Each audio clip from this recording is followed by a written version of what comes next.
Now we're starting, we quickly at the end of last year, if you remember, last 3-4 minutes, we just mentioned Tevilat Kailim, and then I started writing, and then I realized there's just so much on Tevilat Kailim that I thought it was kedai to go through. We'll finish up with that. If we have time, at the end of this year, we'll do Rav Moshe's Tshuva on ovens, and that will be sort of an introduction to what our appetite for next time. Okay, so Tevilat Kailim is a mitzvah, many say, from the Torah to do Tevilat Kailim. We have a mitzvah to say to take our Kailim to the mikveh, kosher mikveh, of course, and we cannot use them till then. So A is ownership by a Gentile at any time during the marketing process. So what does that mean? So let's say it is made by the guy in China. Is anything in the world made in any other place except for China? I don't think so. So it's made in China, and so that's it. So you see, you get your kumkum, and it's made in China. So that clearly needs to have tefillah. Yeah. An interesting question is if it's made by Jews, okay, and then somewhere along the way the middleman is whom? A guy. And then a Jew picks it up. So it has a guy Gentile ownership somewhere along the way. So that too, you need to have Tevilat Kailim, which means most objects that we buy here, unless it has an Israeli flag on it, made in Israel, proud, one of those signs that's made by Jews in Israel, and especially if it has a hashgacha on it that from a badatz, and it doesn't need tefillah, it says that it was owned and produced by Jews. Doesn't matter if it was produced by Jews, but it's owned by a Jewish company, even if the workers are Gentiles. But if it is a Jewish company who owns it, then you're good to go. But unless you have that, the normal assumption is that it is from a Gentile company owned by Gentiles. You have to have new tefillah with a bracha. Okay? Let's actually say, the Kumkum actually says, I think it's from Summit, isn't it? Yeah, so some of them say, some depends, yesh v'yesh. You have the full range, and some of them say that it's fine, it doesn't need tefillah. So you have to just see. Okay? Then you have kli brought in Israel, so you have to just know the facts. You have to just be an educated consumer now. Baruch Hashem, it's written orphan on the package, and that's it. Kli that's still under the Gentiles' ownership, let's say you're using it, but it's not yours.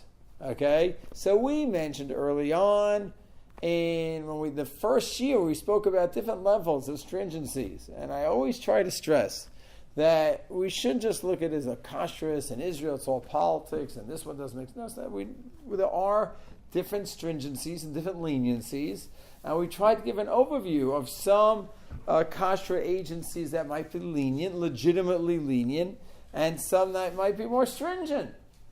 And no one is treif. And one example we gave was what?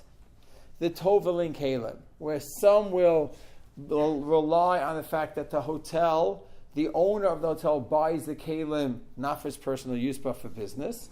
And there are those who are lenient. That when you buy it just for business, you're not personal use, you don't have to Tevel.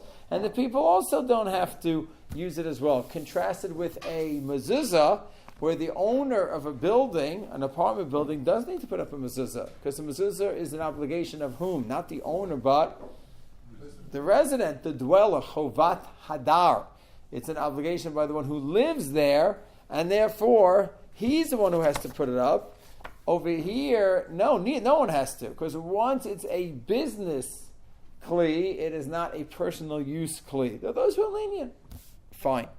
So, but everyone agrees that if the Gentile owns it, then no one has to do tefillah on it. Okay? Even the stringent opinion by a Jewish owner of a hotel, by a Gentile owner, you wouldn't have a problem. So what would be an example? Can anyone think of an example where you have a Gentile owner of a kli, and you can use it without any problem at all?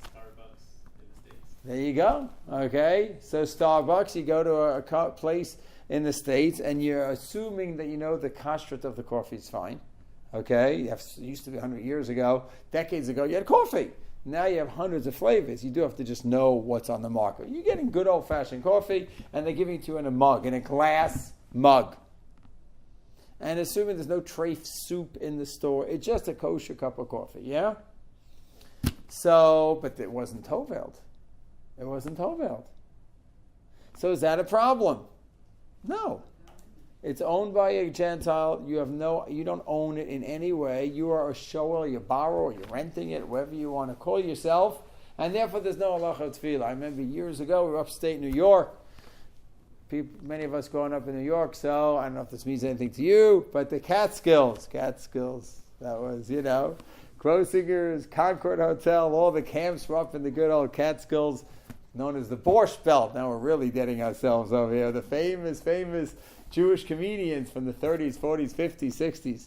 So, Buddy Hackett, you remember the whole chevra there. So, and we went to Hojo's, Howard Johnson's. Now, Howard Johnson's, there was a treif section, absolute treif, but there was a section of ice cream, and the big bins had an OU on it. So they're going to scoop out the ice cream with the ice cream scooper, okay, and they give it to you. So you can ask for a plastic or throwaway, or you could just have a metal bowl that was used for the ice cream and a spoon. And it's clean, it's not treif.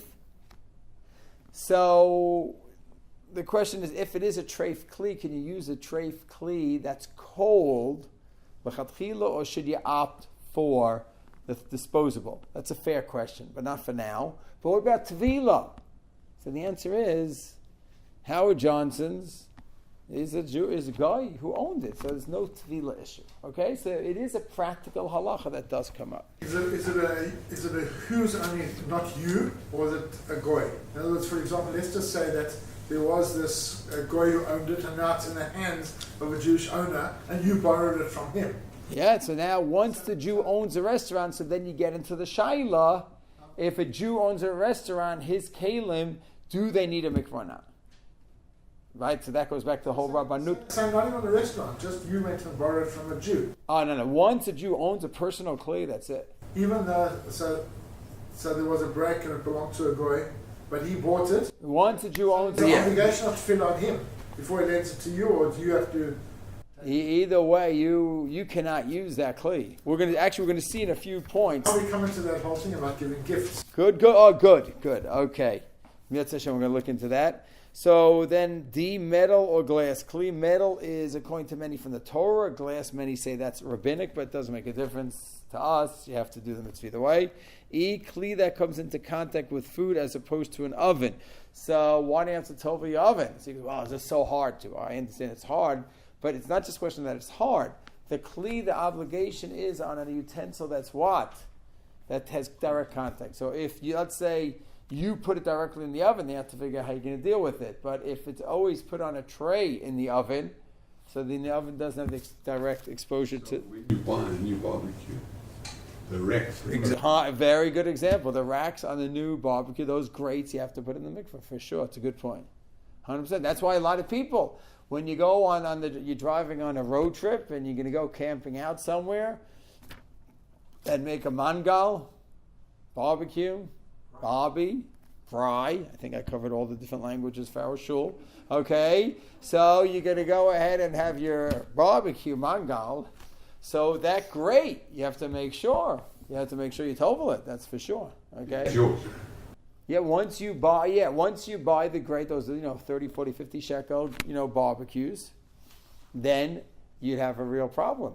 If you go to the Kinneret, you bring it into the Kinneret. You go to the ocean. I've gone to the ocean, make barbecues by the ocean. You bring it into the ocean, and you make a bracha. If you're using a grate at a non-kosher place, which you burn off yourself, you bring it up to red hot heat. And Wow. but it doesn't belong to you. Yeah, so you would have a tefillah. Well, the question is, it's just hefker. No one owns it. Right. Wow. The place owns it.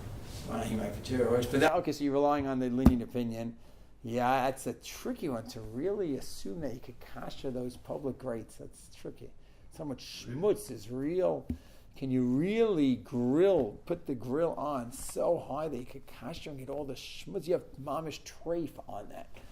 So if you put it in a self-cleaning oven, if you have a raging fire, but can the coals really get, just a metzias thing I'm asking, not a halachic question. When it's a new one. Yes. It's new. Correct. So then you can rely on the fact that it was owned for public, for use, not for personal use, and you have that leniency. Correct.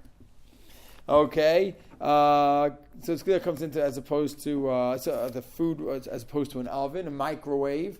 So the microwave, you have the glass in there. Do you put food directly on the glass? It depends. If you do, and people put pizza right on the glass to heat up, then you probably should take the mikveh. If you never ever do that, it's always used as a base. You'll always put your plates on it. You hear what I'm saying? That would be the difference. Is anything okay? If you put paper, if you put baking paper down. Yeah, as long as it's doesn't have to expect. Yeah. Okay, kli that's not used for the tikkun of the food is a bottle opener. So you open up a can opener, and the can opener does touch the food when you open up the can. That's not made to mitaken the food. That's made just to open the bottle. So you wouldn't eat it in that case. Okay, chad pa'mi is an interesting one. Aluminum pan. So aluminum pans that we buy, do you have to tovel them? So usually it's not considered a real kli for Tevilas Kailim, and therefore you could just use it chad pa'mi. If you use it a few times, someone will say, well, now it's a permanent kind of kli. Others say, no, it's still a throwaway kli that you're just trying to stretch its life 2, 3, 4 times, and therefore you wouldn't have to, yeah. Sometimes you buy yourself pickles or something like that, and you get them in these glass bowls, and you finish it, and then they're good, sturdy bowls. It's true. Very good. So that's the next point. So chad pa'mi pan that is reused. Okay. Machlokes posim shir Shabbos kilchasa. Okay. So if it's a one-time use, for sure, it's fine. If you're going to use it again and again, there are those that want to say that now you're making it. Now you're making it to a permanent kli. Others that say it's not permanent. You still it's nature. The nature of the kli is a temporary kli. But that's plastic. What? Plastic. No, let's say the aluminum pans. An aluminum pan. Oh, you're going to talk about his case in a moment. Dovi's case in a moment. Okay, so there are those that say that it's temporary, no matter how you look at it. That's the case before Dovi's case. Dovi's case is letter I, bottle that the owner turned into a permanent kli. Okay, so that's a nice question. And here you have a famous idea from Rav Moshe Feinstein. Okay, an interesting idea, very interesting idea that many held by, not everyone. Okay, but many held by. So he says,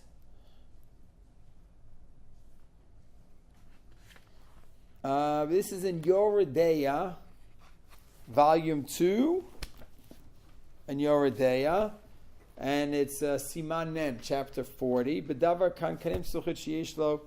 Okay, they have food in it. So he said, "V'kanim aso sheyesh Yisrael machmat kami nachri." Right, you have food in it, drink in it. And if the drink is sold in the bottle, obviously. So now you finish the drink, and I said, "It's a good bottle. I'm going to reuse it. Put that in my fridge. I'll be a reusable bottle." Okay? He says, "I don't think you need to have to bring it to the mikvah." So it's in the Indian master. The Jens Stuba Yatsa kan luchulen. So I'll take a gefen kanam maser. Here's going to take the orsho behemark. In the beginning, when you first get it, it's just sort of a wrapper for the drink that you got it in. Okay, so he says you bought it as just a temporary holder. When you bought it from the guy, it's a temporary holder. It's a wrapper, just to hold the drink that you could drink. Okay, yeah, but you'll say that's fine. So they sold it to you as a one-time use. It's like the aluminum pan, even though it's much sturdier. So yeah, but now you're using it. You could use it for years. It's good glass, right? It's good solid glass. You could use it forever now, like any glass cup. So now it's a regular permanent kli. Now shouldn't you have to tovel it?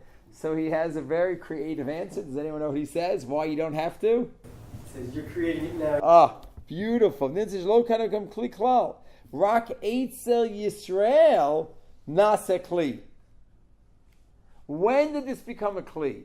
This was just a wrapper. This was a temporary object just to hold the soda, and then you're going to throw the Coke bottle out. They made it, the Coke bottle, as a holder till you drink it, then it's garbage. You say, I'm going to make this temporary wrapper, so to speak, and I'm going to make it into a permanent kli. So who's making it into a permanent kli? Who? A Jew. So a Jew is making a kli. Does a Jew who makes a kli, when you make your own kli, do you need to tovel it? No. That's what he says. Very cute idea. So he says, so he says, that's it. That's Yoredei Bet Mem. Nice idea. So that's Rav Moshe. Did everyone accept? Not everyone accepted, but many did accept this idea. Okay, and don't forget, the last, according to many, is rabbinic. So we're talking about a suffix on a what? Suffix Drabanan, which of course is plenty right. I talk about Rav Moshe. Rav Moshe is Rav Moshe. He's a powerhouse. Okay, yeah. Yeah, it was interesting because we once had the shadow, we had this George Foreman drill. Yes. We were really able to tovel, and Rabbi Newberger told us at the time, take it apart properly and put it back together, and it's as if you're creating it. Good. And we're going to talk about that soon. What did he say about taking it apart? Like anyone could do it? Did he tell you should get like an electrician? No, he said that we can do it. You can just take it apart and redo it. Very interesting. We're going to talk about that in a moment. Very good question, okay? So, by the owner to the so electric kli, that's right now, that's J. So first of all, sometimes electric kli, yeah. What about if you get a gift like a candy dish with candy in it that's from a store? Are you supposed to assume that it's Tevilat or not Tevilat? Good question. Good question. The normal assumption is that it's not, especially when you get stickers on it, then you know it wasn't. And if the stickers are off, best thing would probably be to just ask the person if they toveled it. And we're going to look into it in a moment about gifts. It's not so simple. It's a very nice piece about toveling a gift. You say, I'm going to be a nice guy. Maybe it's not such nice etiquette. I'm going to take the wrapper off, take the stickers off, and I'll tovel it, and that's my gift. So maybe in terms of social etiquette, it wouldn't be considered so nice, but halachically, it's a nice lesson you're doing. But maybe it's not, as we're going to see in a moment. So regarding toveling an electric clean, electric utensil, so parts can be done separately, such as the mixer toaster. So very often you just have certain parts that meet, because don't forget, the rule is that things have no contact with the food. So the mixer, the KitchenAid mixer, you don't have to tovel the whole KitchenAid, just the metal bowl and those pieces that go in it. But you don't tovel the KitchenAid, right? So just those pieces. So to a toaster, some toasters, the ones that open and close. Yeah, they come off. Some of them. So you just detach them and tovel those pieces. That's easy enough, right? Okay. The Teflon coated doesn't make a difference. So in terms of kashrut, it does, but in terms of... It seems maybe it's like we said, you're putting something over your metal. It's plastic that's touching. Yeah, but if I'm not mistaken, this stuff, it's not like a permanent kind of covering. It doesn't really totally cover the metal, does it? Except if it's scratched, it's totally covered. Right, eventually it gets scratched up. No, it comes off, I think. It's an interesting question. You're saying it's really a solid layer. Very solid. It's bonded in a... In fact, if you look at the adverts for some of these frying pans, you'll know exactly what they do. It's very interesting. You're saying there's mamish a layer. Yeah. Teflon is what, like a rubber or plastic? Not only Teflon, some of the frying pans you get now ceramic coated, and the grills for the barbecues are ceramic coated. It's part of the sales. And then the metal has no contact. Unless it breaks. Well, certainly when you start to do it, there's no contact. It's very good. But there are cases in which the Teflon or the coating wears off. So there are cheap varieties in which the coating is not that right. High in quality, and then there are others that aren't. So let's say you get a good quality pan, a few hundred shekel, and it's because it's well made. And the assumption is that Teflon is really going to be a chatzitza, separation between the metal and the food. At the very least, you might not make a bracha when you take it. Yeah, and the question, and the best scenario, are you really off the hook? I have to check it out. It's a nice question. Is there such a thing as knowing it's metal inside and toveling it anyway, even though it's got a coat? Oh, very good question. Very good question. So the Shulchan Aruch in Yoredeya, all of this that we're talking about is in Yoredeya. Kuf Chaf is where this is all discussed in the commentaries on Yoredeya. So it says, Kli eitz sheyesh lo, okay, shimsha barzel mibachutz. So it's a wood kli, right? And then it has pieces of metal on the outside.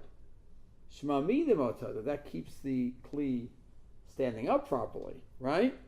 So it's not like it's just decoration, but it's not directly touching the food.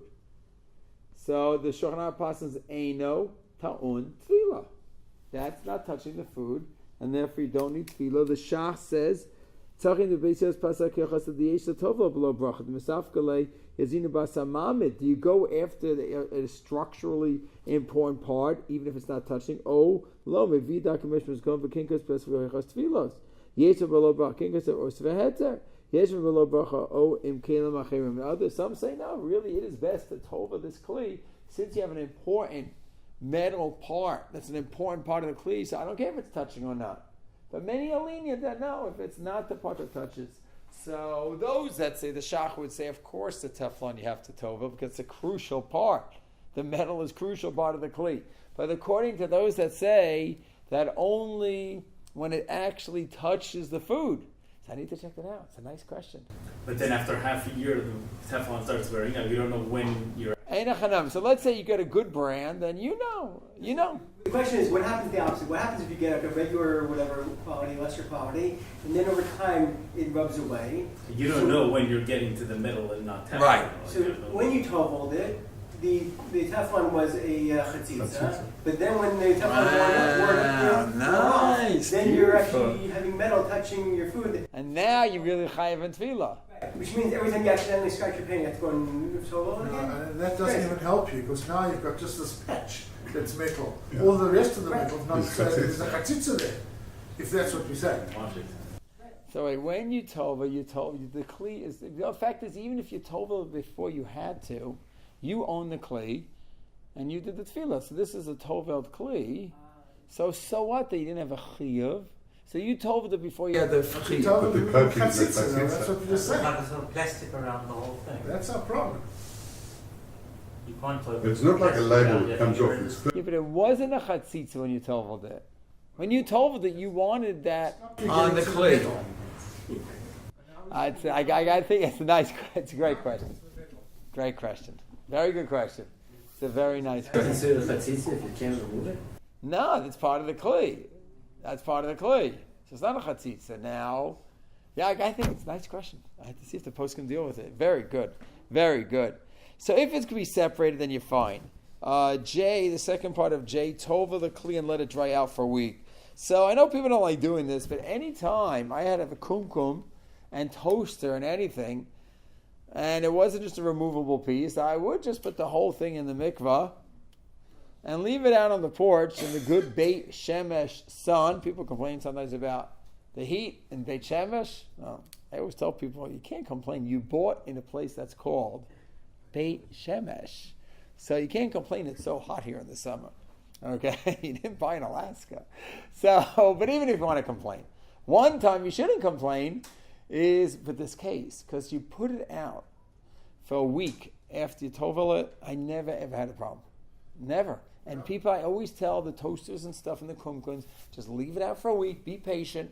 It dries up, it just burns, it just dries it all out. And I never had a problem with any of these things. So that's definitely one advice. People say, no, if you put it, it's going to ruin it. I never had anything ruined. So that's a simple circuit where you've just got voltage resistance. It's very simple. But the newer stuff, which has got little computer parts. Okay, now it's different, 100%. So now things get a little more confusing. So listen to this. So have an electrician rebuild it. So that's an interesting. I want to look into this more, okay, because Dr. Mark said that his rabbi, Rabbi Newberger, said that you could take it apart yourself. I wrote electrician rebuild it. There are definitely some poskim that say it cannot be a novice. It can't just be anyone takes it apart. And when you look at that kli, that I could put it together. Anyone can put it together. You just screw it back in and it's nothing. There are definitely those who say that has to be that this is really rendered a non-functional kli that only an expert can redo. Someone who really knows the electricity and he could redo it. So you're saying, doctor, that no, Rav Newberg was a very respected posek in New Jersey, and in Teaneck, and Rav at YU, if I'm not mistaken. Right. Yeah? That no, you can take it apart. And that svar is a simple svar. What's the svar saying? This wasn't something that really required an electrician for. It was a Foreman grill. It was just something that you could So what do you do? Just take out the... take it apart and just put it like back together. It was pretty easy to do. Yeah, so what he's saying is, he's saying a simple svar, Rabbi Newberger. What's he saying? That right now, I don't care who took it apart, and I don't care if... It's not working. This right now is not a functional kli. It's not a functional object. Oh yeah, but any one of us, we have 20 of us in the room right now, and any one of us could read it. You're fine. So any one of us can make it into a functional object again. But it's not that. It has to be that it's not functional, that the average person, why do you need that definition? So I hear that idea, okay, and it's a very important question. I know I've spoken to some, rabbis, where they said it has to be more, it has to be done in a more professional way, where the average person looks at this kli, and it's mamish just not functional. It's totally out of range for them to fix it. But I hear that svar. Let me just...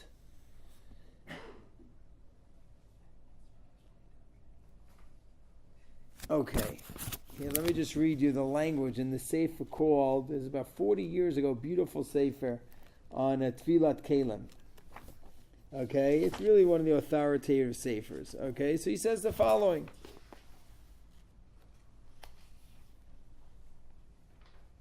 So here's what he says. Chashmal. This is in Perek Yud Aleph, the 11th chapter, Halacha Nun 50. So Machshir l'chimum ol bishul, something that's going to heat up water. She'im nichem alav et machal atzmo. You don't put the food on it directly. Elam nichem alav kedeira. You just put a pot on it. Sheish bar machal. Ain't so you don't need. That's fine. A burner. You don't need to put the burners in. Okay, fine.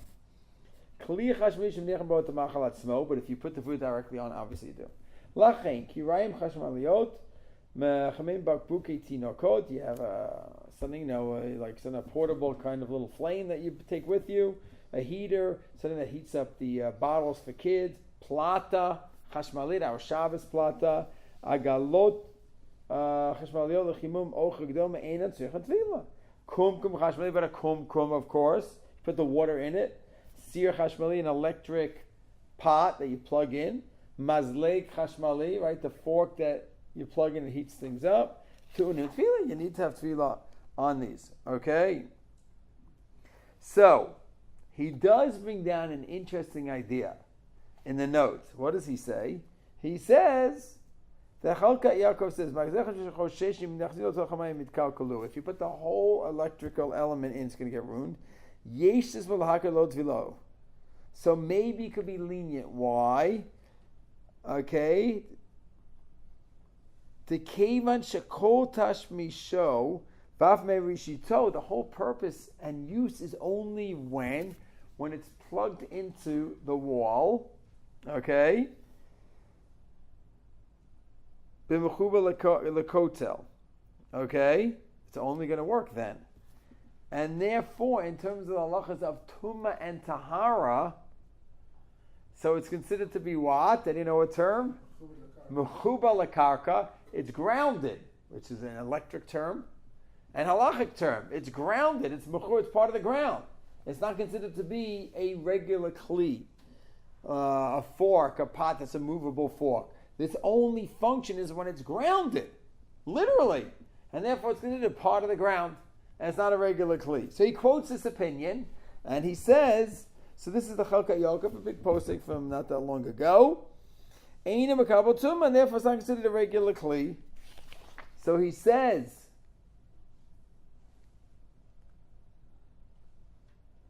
and so he says that there are many that say, the Ben Chassid says no way. Below tefillah, there's no way you could use it without a tefillah, okay, because the mechuba lekarka is a halacha in Tumah and Tahara. Okay, in Yitzhak Hashem, we're going to have the Mikdash back again soon, and we're going to have to really become well versed in halachas of Tumah, Tahara. We're going to have Kohanim that are going to eat Truma, and we're going to have to know if we're going to make it tameh or not. And you have certain objects that are makabel that become tumah. And what if it's an object that's part of the ground, so it's not? But that's not the halachas of Tevilat Kailim. So therefore, this sefer rejects it. But there are some people, my good friend, colleague, Rav Chaim Soloveitchik, his father, Paskin, what? That a electric kli that's plugged into the wall is in fact defined as what? It's part of the ground. And therefore you don't have to tovel it. And if I'm not mistaken, Rav Chaim tells his people that because that's his father. So even though many reject it, but as far as Rav Chaim is concerned, his father accepts that idea. I'm pretty sure I used to drive around. I used to pick him up from the airport sometimes and bring him to YU. So I'm pretty sure I remember hearing directly from him. Even if I'm not correct, I'm hearing it from him. I know Rav Chaim clearly says that that's what his father held. So that's it. So it's a very novel idea. Yeah. You have an urn, an electric urn, and you just put the water from the mikveh into the urn and swished it all around to touch everywhere. Not on the outside necessarily, because obviously it's swishing on the inside. Did that do any good? So, interesting point. So, Rav Moshe does have an interesting idea that he doesn't rely on the fact that it's connected to the ground because it's plugged in. He says you do have to tovel it, but really you look at the urn as two separate units. You have the electric part, and then you have the part that holds the water. And he says you could tovel the whole urn up to the electric part. So you turn the whole thing upside down, and you have to get the inside and the outside of the part that holds the water. And then you go all the way up to the electric element, and then you stop there. But you have to tovel the whole kli, the whole fork, the whole pot, the whole pan. Yes, you are toveling the whole urn, the urn that demands tefillah. And the electric element is a separate element that's just been attached and glued together or screwed together. That touches the water, no? No, it doesn't. Well, mind you, No, Old Testament. Kettles. Sticking it into the water. You're saying you're turning it upside down and you're putting it there. Correct. There's always air in there. Oh, so that's the practical point for Rav Moshe that I have never succeeded, is that I don't see how it's physically possible to go ahead and tovel it and get the air pocket outside. Because once you turn it and do it directly down, there's definitely going to be air. And if you do it at an angle, so yeah, you'll get the water in, and the water's also going to be covering what element? The electrical element. So anyone that figures out that riddle... A plastic pipe that lets the air out when you put it in the water. So you have to do something like that. What I did was once I tried it and I opened up the spout. And I said, I figured it out. But the spout is not all the way at the bottom. I said, I figured it out. I did it. I conquered the urn. I was in the mikveh with a friend, and we were like half in the mikveh already. And we opened the spout, and the water went in, but it was still that air pocket. So I don't know if Rav Moshe just said in terms of din, this is the halacha. How to figure it out, you figure it out. So Rav is saying there is a way, which I imagine there is a way. What Rav Moshe was thinking, I don't know. I should call up Rav Reuven, his son, and ask, did he ever practically work it out? Because I've never done that. If anyone could do any experiments, anyone could do show and tell. When we pick up this series after the summer, we're bringing a whole tub of water here, and someone could show me if they've broken the code. I haven't figured it out. So, but it's a beautiful svara of Moshe saying. Moshe is saying, yes, the entire kli has to be submerged. And he doesn't argue with that. But there's two Kailim here that look like one, but luckily it's two. It's a very nice idea. Okay, but what we're saying is just putting the water inside, that's not going to work, because this whole area, this top of the kli, the whole kli in and out needs tevilah, and there's no way around it. Okay? So now he goes on here and he says, no, the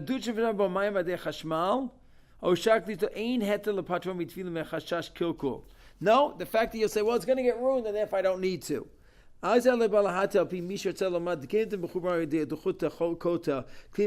HaLevi, or Vosner, just passed away a couple of years ago. Okay, don't try to tell me that, of course, it's connected to the ground. He says it's wrong, okay, and he says that is not a factor over here by Tevilat Kailim, and therefore he does not rely on it. But as I said, those who rely on it rely on it. It's not anything that's considered to be a mainstream opinion, but there are those who do hold by such an opinion. So he says there's a few things that you could do to deal with the problem, with the challenge. Okay?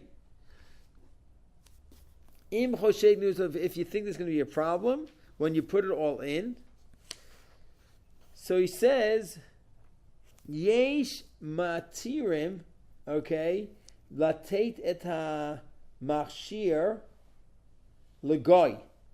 You could give it to a guy. Now, remember at the beginning of the year we spoke about a guy who owns it, a bed and breakfast. Okay? So you go to a bed and breakfast. So over here, usually the zimmers are owned by Jews. You go to a bed and breakfast in Chutz La'aretz, right? And they have a glass bowl there, and you're going to use it cold and a spoon. Yeah? So it's a guy owned. You have to into the question of Kashrut because it was used for trade. On the other hand, you're using it one time. You're not living there. You're going to use it once and you're back on the road again. It's an interesting question whether you could do that or not, but in terms of Tevilat, there's no problem. So I have a great idea. When a guy owns it and I use it, there's no problem. So I am going to take my beautiful new coffee maker. And now they make fancy ones for 5,000 shekel. I am not bringing that into the mikvah. And I'll give it to a guy, and it's his. It's totally his. And if he wants to walk... You can never give it away. You can throw it away. What? You can never sell it. You can never You know, and he could take it, and it's his. That's it. So the poskim do mention that as a possibility. Okay,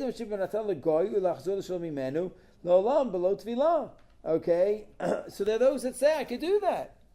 It's mamish, not mine, but it's really his. And if he decides to keep it, it's his. You have nothing to say to him. So that's a legitimate advice. You give it to him as a kinyan, he picks it up, and that's a kinyan. There's different opinions about how to make a transaction with a Gentile. And of course that comes to play when? Each year? By Pesach. Wait, my stuff is sitting in my house. My chametz is in my cupboard. How does this guy in Rav Biton's office in Beit Shemesh? So we're relying on different ways to make a kinyan that he rents out my home, and then through that, somehow the food is bought, is a transaction. But here it's even better. He physically picks up, and you say, "Here, John, this is yours," and it's his now. And you say, "John, if I could borrow it, I'd appreciate it." And he can decide yes or no. Obviously, you have to be smart, because if you think he's just going to walk away with it, so it's not a good advice. But if he makes a kinyan and it's really his, but he's letting you use it forever, so that's fine. Halachik, that works. Okay. Now the part that Dr. Mark just said, Kli shepiruko mitbatel milio kli. This is all I'm reading in the Sefer Tevilat Kailim, and this is in the chapter 11. By taking it apart, it's no longer defined as what? As an object anymore. Dafka.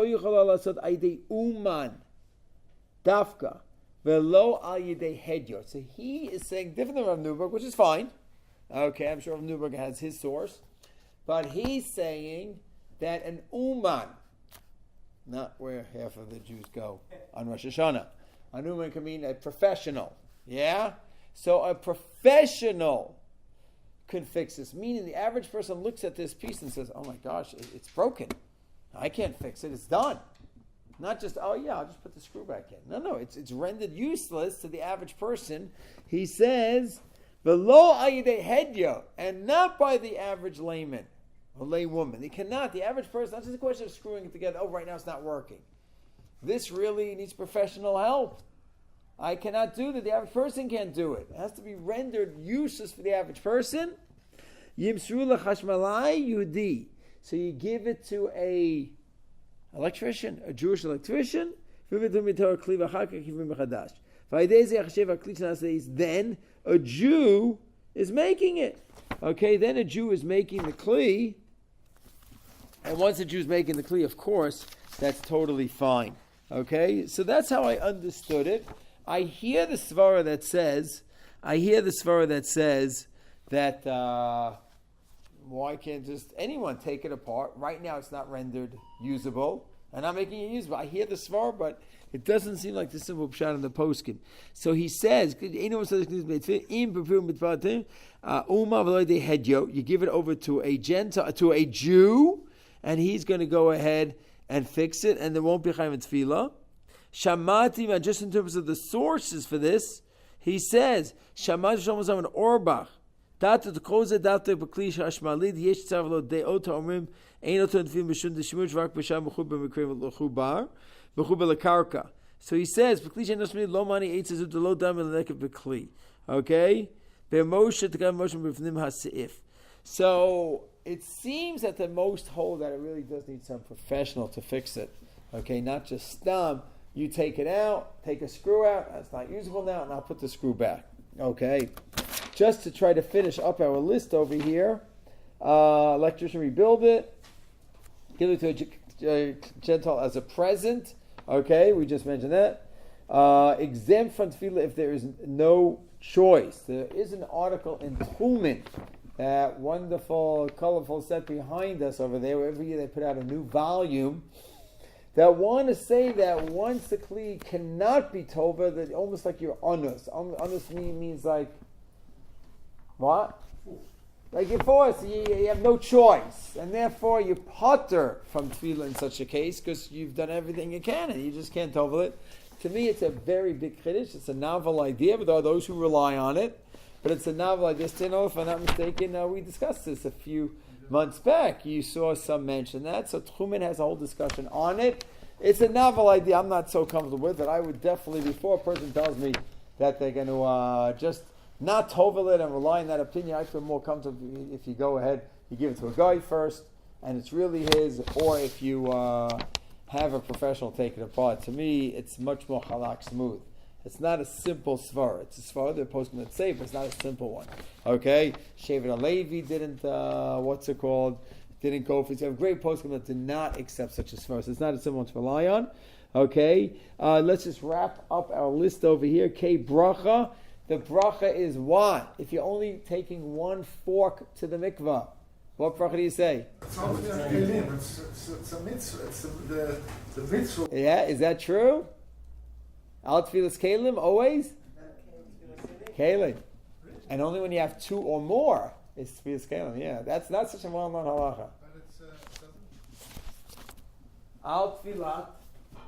You're saying because it doesn't matter if right now. Right, I hear you. I hear. Yivarech, so it's a good question. So therefore we'll go right to the source, which of course is the Shulchan Aruch, Kuf Chaf, Siv Gimel. Yivarech al tfilat kli. Kelly. Ve'im heim shnayim o yoter, and if it's two or more, then what? Al tfilat Kailim. Okay, so that is straight from the Torah and the Mordechai and the Rash from the Rishonim. So isn't that interesting? So what happens if all these years we've been saying Kailim for one thing? Mart, bring it all back to the mikvah, throw them all out. We were saying double. Trade. So anyways, the bracha would be fine because it is a legitimate bracha, but now you know, it's a nice point. It's not a well-known halacha, even though it's open in the Shulchan Aruch. Yeah. Suppose one is the Raisa and one's the Rabbanan. Yeah, well, not either way. Well, it's a good question. Once you chayiv, we do both, and that's it. No, but you say. And you say Kailim. Yeah. It's an interesting halacha. It's a nice one. Okay. Chatzitza makbid or not. So you want to take off all the stickers. Okay. Usually the stickers come right off, and if you use a little new. Any oil. What's it called? Acetone, I know what the nail polish remover. Right, that gets it right off most of the times, okay? I do have my conspiracy theory that some stickers on some Kailim were put on by Palestinian terrorists who can't kill us, but they just want to make us crazy. And like, no matter what you do, it will never ever come off, and you have to just deal with it. I've thrown out Kailim. It's like 3 shekel things you get on Purim, and couldn't deal with it. Okay, that's rare. Most times you can get it off. Are there any kind of stickers that you say, no, I want the sticker on? Okay, because the sticker has like electric warnings and stuff like that. I want to leave it on. So do I say that's not a chatzitza? And what's the answer? Yes, it's not. when women go to mikveh, we don't start saying that. You're right, we're very machmir on that. That's a chumrah, that's not the din. Okay? Certain things, you could say nail polish. I want the nail polish on my body now. You're right, but sometimes it gets a little cracked, the nail polish, and now you don't want it on. And now it is. So the minhag is for a woman, just no chatzitza, even if it's really technically not a problem. But by Kailim, we don't have that chumrah, and if you have a sticker that for electric warning, and you want it there, or some beautiful part of the kli, you like the sticker, it's nice, and enhances it.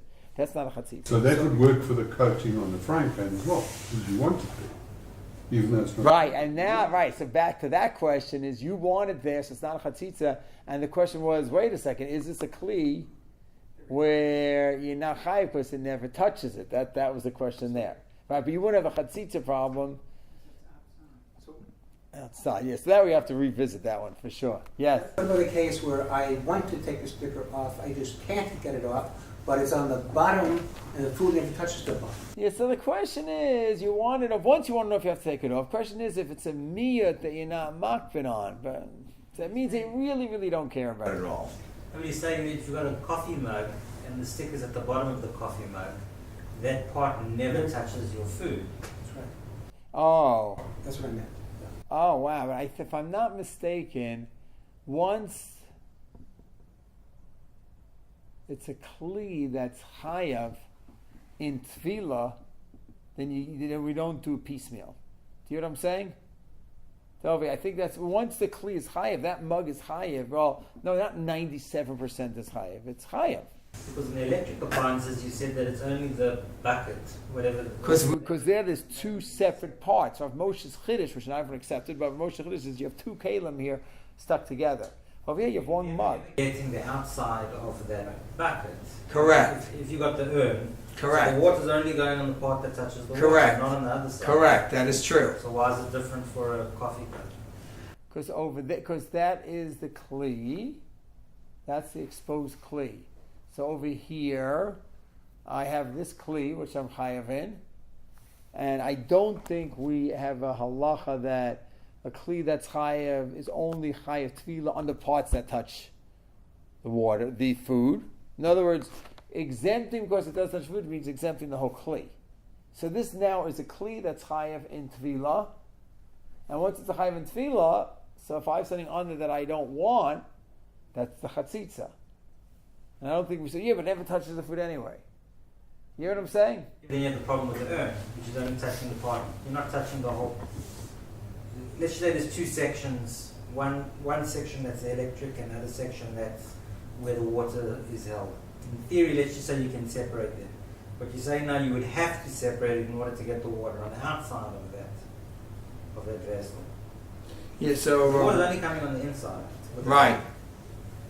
Yeah, so that part of the vessel, the Kli that's always locked, closed up, screwed together, glued together, whatever it is, right?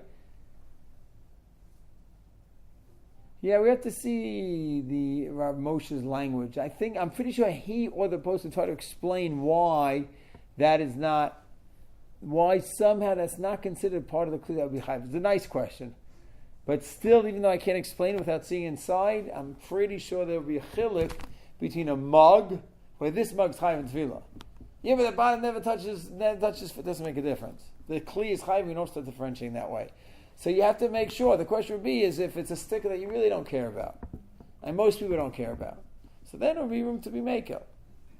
Do you know what I'm saying? But lachatchila can get confusing. It's easy just to remove them all, except for those things, the electrical warnings where you want it on. That's not a chatzitza. You want this on the kli. You want people to know the voltage or whatever it may be, right?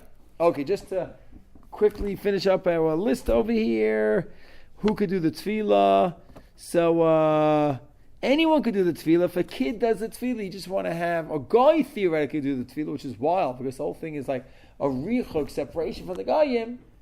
But they could technically do it, but you have to be someone watching them, just because it's a question of ne'emanos, reliability. You don't just trust that he did it. So he could physically do it, and you could watch over while he does it. You make the bracha for him? And you would make the bracha, yes. Good point. Is it eat off of a kli that was not tovel? Okay. So you can't use forks and knives. You cannot go to someone's house. The problem, to go to someone's house is a big shaila. Who do you know they didn't toll for the Kailim? If you're not sure, you can assume they did. But if you know they didn't, it's not simple. But the Kli does not prohibit the food. There's not that this food is now treif. It's just you can't use the fork and the knife to eat that chicken. So let's say you take the chicken, you put it onto a chad pami, a throwaway stuff. Then that's fine. But it is a complicated issue eating at someone's house. Eating home where the Kli was not toveled. Tevilat Kailim 310. It's tricky. And what can I say? Sometimes you have tricky points over there.